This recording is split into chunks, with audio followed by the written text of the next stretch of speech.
अस्सलाम वालेकुम dear student, कैसे हैं आप लोग? सब ठीक है? तो आज की इस वीडियो में हम बात करेंगे स्पीड टाइम ग्राफ की। इससे पहले वाली वीडियो में हमने बात की थी डिस्टेंस टाइम ग्राफ के। डिस्टेंस टाइम ग्राफ को हम किस तरीके से प्लॉट करते हैं, तो उसमें हमने टोटल 3 केसेस पढ़े थे। ठीक है, नंबर फर्स्ट केस था आपका जब ऑब्जेक्ट जो है वो मूव नहीं कर रहा था, मतलब जीरो वेलोसिटी या जीरो स्पीड।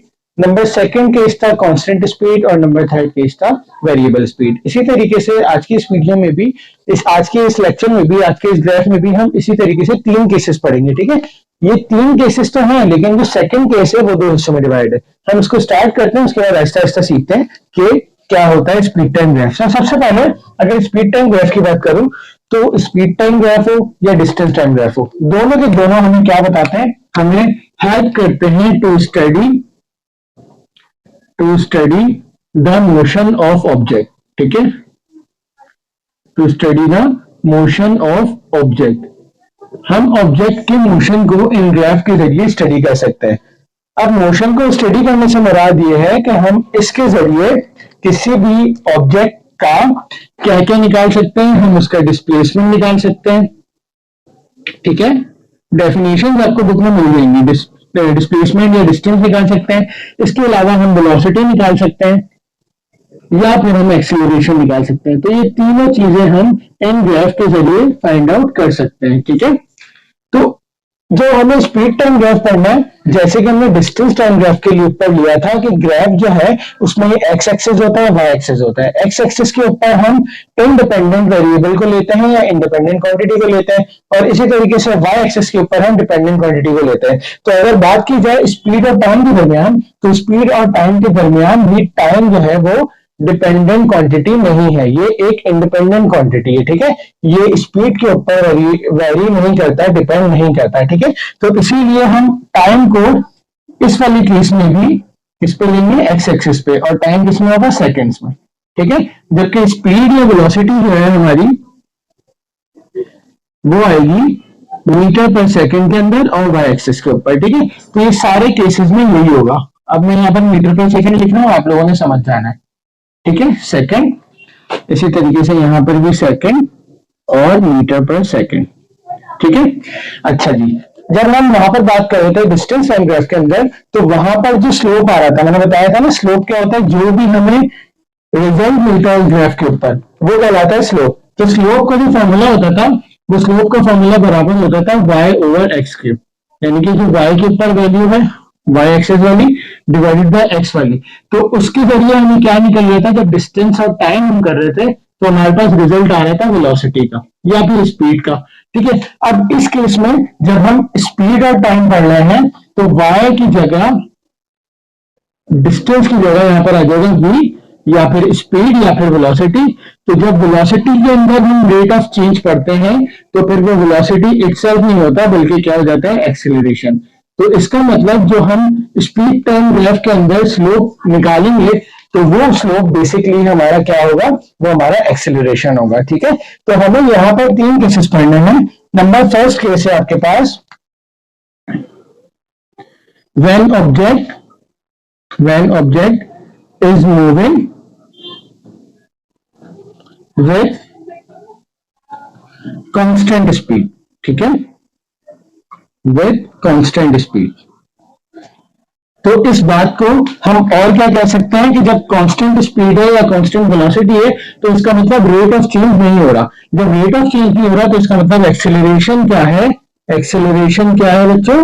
जीरो। एक्सेलरेशन क्या है? जीरो। तो इस केस में हम एक्सेलरेशन या जीरो एक्सेलरेशन के बारे में स्टडी करेंगे। नंबर सेकंड केस होगा आपके पास when object moving with uniform velocity,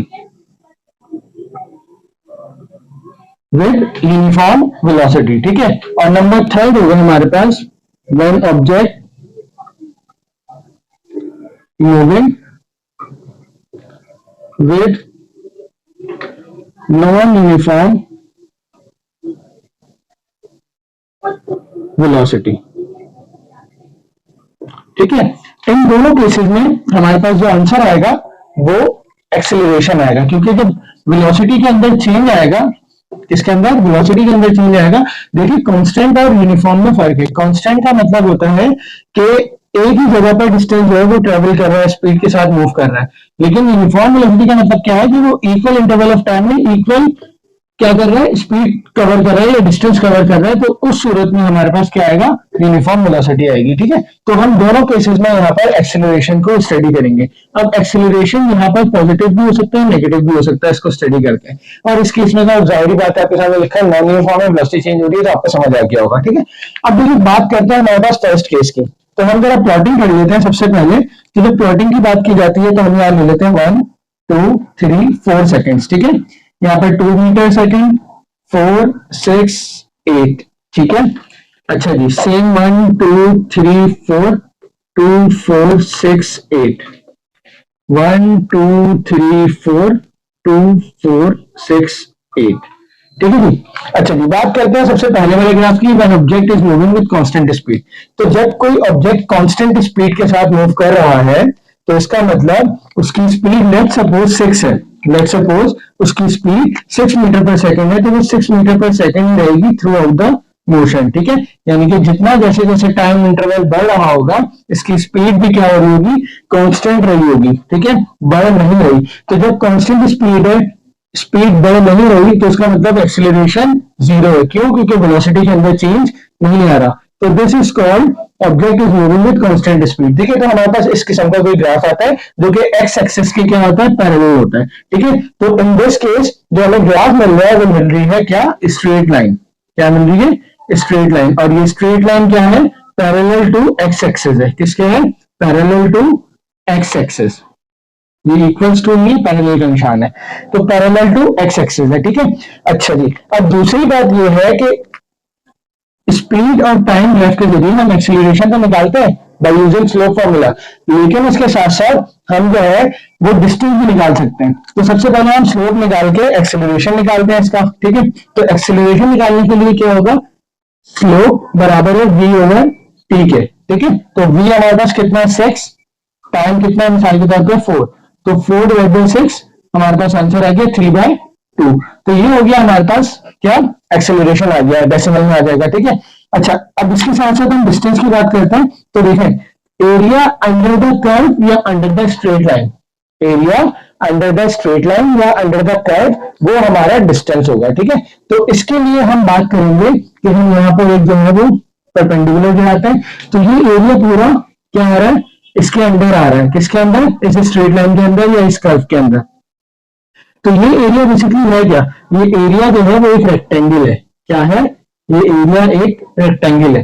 तो अगर हमें इसका डिस्टेंस निकालना है तो हम क्या करेंगे, इस एरिया का फॉर्मूला लगाएंगे। तो रेक्टेंगल के एरिया का जो फॉर्मूला होता है वो होता है लेंथ मल्टीप्लाई बाय विड्थ। क्या होता है, लेंथ मल्टीप्लाई बाय विड्थ। तो हमारे पास जो लेंथ है, जो हमारे पास लेंथ आ रही है वो कितनी आ रही है, 4। कितनी आ रही है, 4।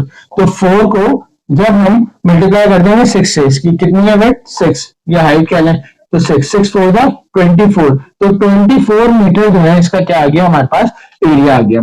ठीक है, समझ आ गई। तो इस तरीके से हम डिस्टेंस भी निकाल सकते हैं, एक्सीलरेशन भी निकाल सकते हैं, और वेलोसिटी और टाइम तो इटसेल्फ हमें पता है। ठीक है, अब पढ़ते हैं सेकंड केस की तरफ। सेकंड केस में बात कर रहे हैं कि when object is moving with uniform change of velocity. ठीक है, यानी कि वेलोसिटी चेंज तो हो रही है लेकिन यूनिफॉर्म हो रही है। यहाँ पर आप ये भी लिख सकते हैं यूनिफॉर्म चेंज ऑफ वेलोसिटी, अब आप लोगों को प्रॉब्लम नहीं होगी शायद।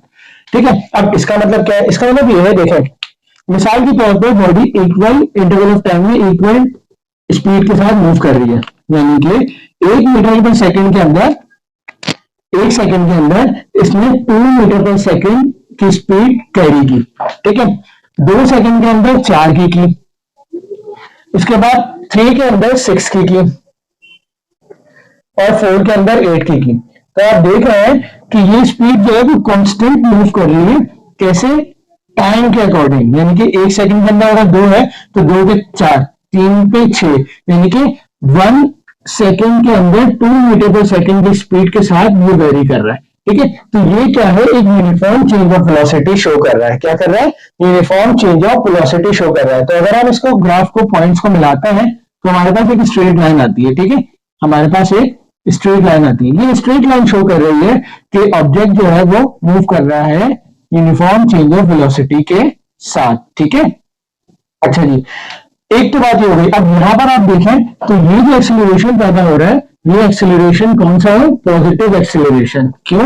क्योंकि देखिए ग्रेजुअली इंक्रीज कर रहा है। देखिए यहाँ पर कम था, फिर ज्यादा, फिर ज्यादा, फिर ज्यादा, फिर ज्यादा।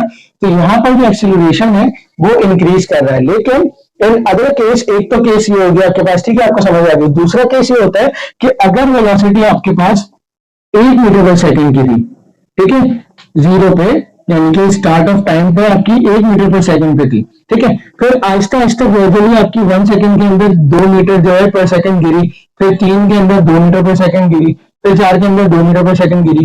तो इस केस में भी हमारे पास क्या हो रहा है? एक स्ट्रेट लाइन हमें मिल रही है। क्या मिल रही है? हमें एक स्ट्रेट लाइन मिल रही है। तो अब ये जो लाइन है ये डाउनवर्ड है। ये क्या है? डाउनवर्ड है या डिक्रीज हो रही है। तो ऐसे एक्सेलरेशन को हम क्या कहते हैं? Negative acceleration. क्या कहते हैं? Negative acceleration. आपको बात समझ आ रही है ना? देखिए यहाँ पर जो है वो स्पीड की डायरेक्शन जो है वो नीचे की तरफ है, ग्रेजुअली डिक्रीज हो रहा है। तो जब वेलोसिटी में ग्रेजुअली डिक्रीज होता है तो एक्सेलरेशन तो पैदा होता है, लेकिन एक्सेलरेशन कौन सा होता है? वो एक्सेलरेशन नेगेटिव एक्सेलरेशन होता है, जिसको हम क्या कहते हैं? रिटार्डेशन। क्या कहते हैं? रिटार्डेशन। ठीक है, या डिसेलरेशन। तो अब इस केस के अंदर हम क्या करेंगे? अगर हम एरिया का फॉर्मूला लगाएंगे, किस लिए? सबसे पहले हम बात करते हैं स्लोप की, यानी कि हम इसके एक्सेलरेशन की बात करते हैं। तो हम ये ब्लू वाला सपोज कर रहे हैं, ठीक है। तो ब्लू वाले के अंदर 1 मीटर पर सेकंड आपकी वेलोसिटी है, 8 डिवाइडेड बाय 4, तो 4 बन गया, 4 टू जा, तो 2 मीटर पर सेकंड आपके पास क्या आ गया? मीटर पर सेकंड स्क्वायर आपके पास आ गया एक्सेलरेशन। क्या आ गया? एक्सेलरेशन। अच्छा जी, अब हम बात करते हैं इसके डिस्टेंस की। तो डिस्टेंस के लिए आप क्या करेंगे? जब ये परपेंडिकुलर ड्रॉ करेंगे तो अब आपके पास ये जो एरिया आ रहा है, ये जो एरिया आपके पास आ रहा है, ये एक राइट ट्रायंगल है। क्या है? एक राइट ट्रायंगल है। तो एरिया का फॉर्मूला जो है वो अब क्या हो जाएगा? एरिया निकालने के लिए हमारे पास राइट ट्रायंगल है, तो राइट ट्रायंगल का फॉर्मूला होता है 1/2 लेंथ मल्टीप्लाई बाय हाइट। ठीक है, तो अब यहाँ पर हमारे पास लेंथ कितनी है? तो देखिए लेंथ कितनी है हमारे पास? 1/2। लेंथ है हमारे पास 4। कितनी है? 4। तो 4 को हम मल्टीप्लाई कर देंगे किससे? 8 से। हाइट कितनी है? 8। तो 8 4 जा 32, तो 1/2 इंटू 32। तो जब हम 2 को 32 से डिवाइड करेंगे तो हमारे पास आंसर आएगा 16 मीटर। तो देखें इस वाले ग्राफ के जरिए भी हमने जो है वो क्या किया? डिस्टेंस कैलकुलेट कर लिया किसी भी मूविंग ऑब्जेक्ट का। ठीक है जी, समझ आ गया? अच्छा जी, थर्ड केस हमारे पास आता है object moving with non uniform velocity. अब इस केस में हमारे पास क्या है कि ऑब्जेक्ट मूव तो कर रहा है लेकिन यूनिफॉर्म चेंज ऑफ वेलोसिटी के साथ नहीं, non uniform change of velocity के साथ। इट्स मीन दैट कि अगर कोई ऑब्जेक्ट 1 सेकंड के अंदर 2 मीटर पर सेकंड की स्पीड से चल रहा था तो अब वो दूसरे सेकंड के अंदर 6 मीटर पर सेकंड की स्पीड से चला गया, ठीक है, और 3 में वो 10 पे चला गया, फिर 4 में वो आगे और चला गया। तो इस सूरत में हमें एक कर्व मिलना है, ठीक है, हमें एक कर्व मिलना है, बल्कि हमें स्ट्रेट लाइन में नहीं बल्कि कर्व मिल रहा है। अच्छा, ये भी केस हो सकता है, इसके अलावा ये भी केस हो सकता है कि 2 सेकंड के अंदर उसने 1 का कवर किया, फिर 3 में भी 6 का कवर किया, तो हमें ऐसे भी ग्राफ मिल सकता है।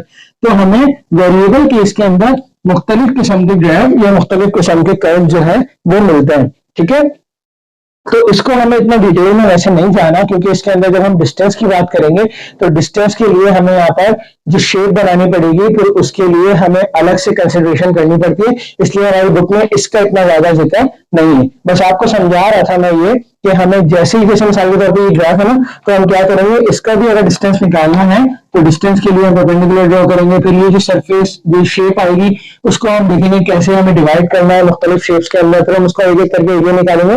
तो ये आपके लेवल तक इसको स्टडी नहीं किया गया, ठीक है। तो ये हमारा था speed time graph. I hope आप लोगों को जो है वो स्पीड टाइम ग्राफ अच्छे से समझ में आ गया होगा। इंशाल्लाह नेक्स्ट वीडियो के अंदर हम बात करेंगे इक्वेशंस ऑफ मोशन की, जिसके अंदर जितने भी हमारे पास जो अभी हमने टॉपिक्स पढ़े हैं वो सारे के सारे उसमें सम अप हो जाएंगे, ठीक है। तब तक अपना बहुत सारा ख्याल रखिएगा। अगर कोई चीज आपको समझ में नहीं आई तो आप लोग कमेंट सेक्शन में मुझसे पूछ सकते हैं। अल्लाह हाफिज।